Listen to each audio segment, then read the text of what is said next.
Hello বন্ধুরা, আমি হাসনাত। তোমরা দেখছো আমার চ্যানেল ম্যাট্রিক্স বাই হাসনাত। বন্ধুরা, প্রতিবারের মতো আজকেও আমরা কিছু গুরুত্বপূর্ণ অঙ্ক নিয়ে আলোচনা করব, যেগুলো তোমাদের যে কোনো চাকরির পরীক্ষার ক্ষেত্রে কাজে দেবে। তো চলো শুরু করি আজকে ক্লাস। দেখো, প্রথম প্রশ্ন এরকম রয়েছে, 4-এর পাওয়ার দেওয়া হয়েছে 31 এবং তার পাওয়ার দেওয়া হয়েছে 60 মাইনাস 4-এর পাওয়ার 60 তার পাওয়ার 31। আমাকে বলতে হবে একক ঘরের অঙ্ক বা ইউনিট ডিজিটটা কত।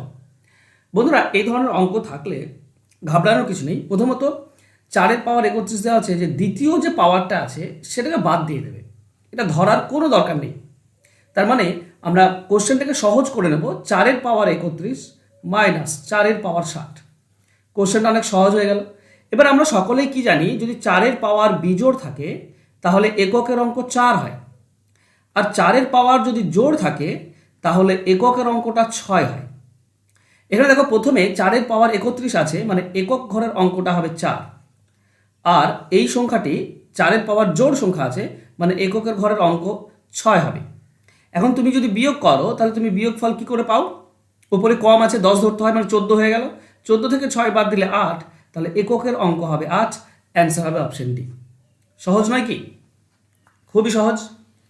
এইভাবে তোমরা অ্যান্সার বের করবে। এছাড়াও আর একটা ব্যাপার হয়, দেখো এখানে এককের অঙ্ক 4 পাবে তো 4 লেখো, মাইনাস এখানে এককের অঙ্ক 6 পাবে তো 6 লিখলে, এটা করলে আমরা -2 পাই। এবার যেখানে তুমি যাই পাবে না কেন, এখানে তুমি যাই পাবে না কেন, -2 পেয়েছো, জাস্ট 10 যোগ করে দিলে তুমি তোমার অ্যান্সার পেয়ে যাবে। 10 যোগ করলে কি পাবে? 8, তো এককের অঙ্ক হবে 8। এভাবেও কিন্তু করা যায়।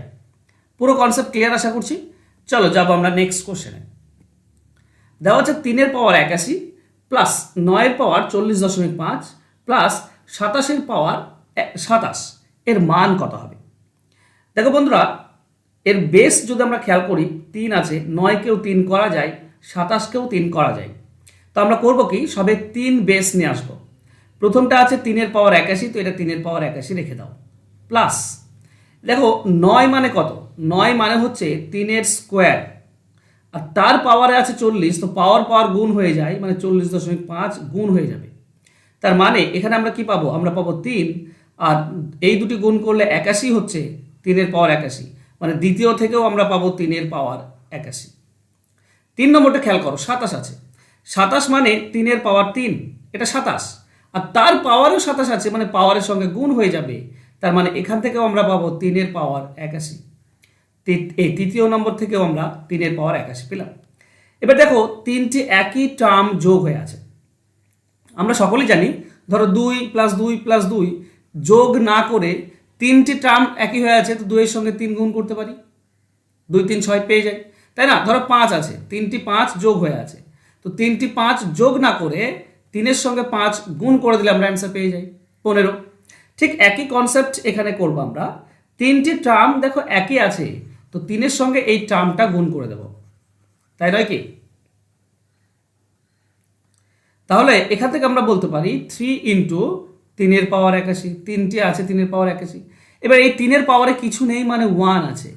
এবার সূচকের নিয়ম কি বলছে? যদি বেস একই হয়, মাঝে যদি গুণ থাকে, তাহলে পাওয়ার যোগ হয়ে যায়। তো বেস হচ্ছে 3, তো 3 লিখবো, মাঝে গুণ আছে তো পাওয়ার দুটি যোগ করে দেব, মানে 82। এটা হবে আমাদের অ্যান্সার। অ্যান্সার হবে অপশন সি। ব্যাপারটা ক্লিয়ার? আমি পুরো বোঝাতে পেরেছি? যদি বুঝতে পেরে থাকো কমেন্টে লিখো প্লিজ, আর কোথাও যদি ডাউট থাকে তো কমেন্টে অবশ্যই লিখে আমাকে বলে দিও। চলো যাবো আমরা নেক্সট কোশ্চেনে। পরে দেওয়া আছে √11 × 12 × 13 × 14 +1। দেখো, এই ধরনের অঙ্কের ক্ষেত্রে লজিক থাকে, ঠিক আছে? এমন নয় যে ফালতু ফালতু দিয়ে দেবে। তোমরা এইটাকে নর্মালি যদি করতে চাও, তাহলে 11 12 13 এবং 14 গুণ করতে হবে, তার সঙ্গে এক যোগ এবং তাকে রুট করতে হবে। তো এই ধরনের অঙ্ক কখনোই তোমাদেরকে দেবে না যাতে তোমার সময় অপচয় হয়। তোমাকে দেবে তুমি কতটা জানো। তো এই অঙ্কটি যদি তুমি অ্যান্সার বের করতে চাও মাত্র কয়েক সেকেন্ডে, তাহলে তোমাকে এর রুলস জানতে হবে। এর রুলস কি? এই ধরনের অঙ্ক যেখানে 4টি পরপর সংখ্যা গুণ হয়ে আছে, +1 হয়ে আছে, আবারও বলছি, পরপর 4টি সংখ্যা গুণ +1, তাকে যদি রুট করতে হয় তাহলে অ্যান্সার কি পাবে? দেখো বন্ধুরা, এর যে শর্টকাট ট্রিক্স যেটা তোমাদেরকে জানতে হবে সেটা হচ্ছে কি, n² + 3n +1। এটা ধরে নাও, আমি প্রথমে কনসেপ্ট দিই, তারপর তোমাকে শর্টকাট বলছি। ধরো এরকম দেওয়া আছে রুট 1 × 2 × 3 × 4 +1। এবার এটা তো ছোট, এটা তো গুণ করে আমি বের করতে পারি অনায়াসে। কি হবে, 2 1 2, 2 3 6, 6 4 24, 24 এর সঙ্গে 1 যোগ করলে 25, তো রুট 25 মানে 5। আচ্ছা, তুমি যদি রুট এটা ছোট বলে তুমি করতে পারলে তুমি এই ফর্মুলাতে বসালেও 5ই পাবে তুমি। দেখো এখানে এন, এন মানে কি হবে, এন মানে হবে ছোট সংখ্যাটা, যে গুণ হয়ে আছে না, গুণ 4টি পরপর সংখ্যা, তার মধ্যে ছোট সংখ্যার মান হচ্ছে এন, মানে 1 হচ্ছে এন এর মান। এবার তুমি এন এর মান N square plus 3 × n plus 1। দেখো এন 1 স্কোয়ার মানে 1 প্লাস 3 1 কে 3 প্লাস 1 যোগ করো 5 আসছে। বুঝতে পারলে, এটা যোগ করলে 5 আসছে। তো সেম রুলস আমরা অ্যাপ্লাই করব এখানে, ঠিক আছে। এবার যদি তোমাকে বলে, এরপর থেকে আর আশা করছি ভুল হবে না, তোমরা যদি এই জিনিসগুলো মনে রাখতে পারো, একটু প্র্যাকটিস করতে পারো। তো এখানে এন এর মান হচ্ছে 11, কারণ 11 হচ্ছে যেগুলো গুণ হয়ে আছে সব থেকে ছোট, তাহলে এন এর ভ্যালু হচ্ছে 11। আমাকে বসাতে হবে কি, N square plus 3n plus 1। N square মানে 11 স্কোয়ার প্লাস 3n মানে 3 × 11 প্লাস 1। 11 স্কোয়ার মানে হচ্ছে 121 প্লাস এটা হবে 33 প্লাস 1। 121 আর 33 যোগ করলে 144, 154 1 55, 155, এটা হচ্ছে অ্যান্সার। Answer option B. আশা করছি এরপর থেকে তোমাদের মনে থাকবে এইসব জিনিসগুলো, মনে রাখতে পারলে খুব ইজি হয় বন্ধুরা। এই ধরনের অঙ্ক কিন্তু এবার থেকে বিভিন্ন পরীক্ষাতে আসছে, দেবে। আর সহজ ভেবো না, সবসময় কঠিনভাবে নাও নিজেকে, দেখবে হয়ে যাবে। নেক্সট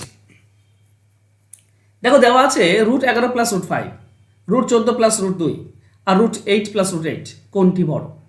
তোমরা যদি লজিক খোঁজার চেষ্টা করো তাহলে দেখবে ভেতরে যে দুটি আছে সে দুটি যোগ করলে 16 হচ্ছে, সে দুটি যোগ করলে 16 হচ্ছে, তাই না? যদি বন্ধুরা যোগ করলে একই হয় তাহলে কোনটা বড় হবে, যেটা বিয়োগ করলে ছোট, যেটা বিয়োগ করলে ছোট। এই হচ্ছে মজার জিনিস, ঠিক আছে। যোগ করলে যদি একই হয় তাহলে বড় কোনটা হবে, যেটা বিয়োগ করলে ছোট, আর যেটা বিয়োগ করলে বড় সেটা ছোট হয়ে যাবে। দেখো 11 আর 5 যদি বিয়োগ করো তাহলে তুমি 6 পাচ্ছ। 14 আর 2 যদি বিয়োগ করো 12 পাচ্ছ। 8 আর 8 বিয়োগ করলে 0 পাচ্ছ। তো বিয়োগ করলে যে ছোট সেই হবে বড়, তার মানে সব থেকে বড় হবে 8, √8 প্লাস √8। অ্যান্সার হবে অপশন সি। মজার বিষয় না, মনে রাখবে এরপর থেকে আর যেন ভুল না হয়। দেখো আমি একটা কোশ্চেন দিচ্ছি, তোমরা মনে মনে নিজে নিজে করতে পারবে। √16 প্লাস √8, ঠিক আছে, দেওয়া আছে √10 প্লাস ওকে দেখেন না √14, কোনটা বড়, কোনটা বড় বা কোনটা ছোট? দেখো এই দুটি যোগ করলে কত, 24, এই দুটি যোগ করলে 24, তাহলে কোনটা বড় আমি যদি বের করতে হয় তাহলে আমাকে বিয়োগ করতে হবে। 16 আর 8 বিয়োগ করলে 8 হয়, 10 আর 14 বিয়োগ করলে 4 হয়, যেটা বিয়োগ করে কম সেটাই হচ্ছে বড়, মানে 10 √14 এটাই হচ্ছে বড়। তো মজার বিষয়, এইভাবে করবে, দেখবে ইজিলি তোমরা অ্যান্সার পেয়ে যাচ্ছ এবং সব শিখে নিয়েছো। আচ্ছা বন্ধুরা, আরও যদি ট্রিক্স শিখতে চাও শর্টকাটে এবং চ্যাপ্টার ধরে ধরে অঙ্ক শিখতে চাও, তো ফোন নাম্বার দেওয়া আছে, এই নাম্বারে যোগাযোগ করে নিও। 6 মাসে আমি তোমাদেরকে অঙ্ক শিখিয়ে থাকি। তো অঙ্ক যদি শিখতে চাও তাহলে যোগাযোগ করো। থ্যাংক ইউ সো মাচ বন্ধুরা, আজকে আমার সঙ্গে জুড়ে থাকার জন্য। দেখা হচ্ছে নেক্সট ক্লাসে, যেখানে আমরা আরও কিছু ট্রিক্স শেখার চেষ্টা করব। ধন্যবাদ, দেখা হবে নেক্সট ক্লাসে।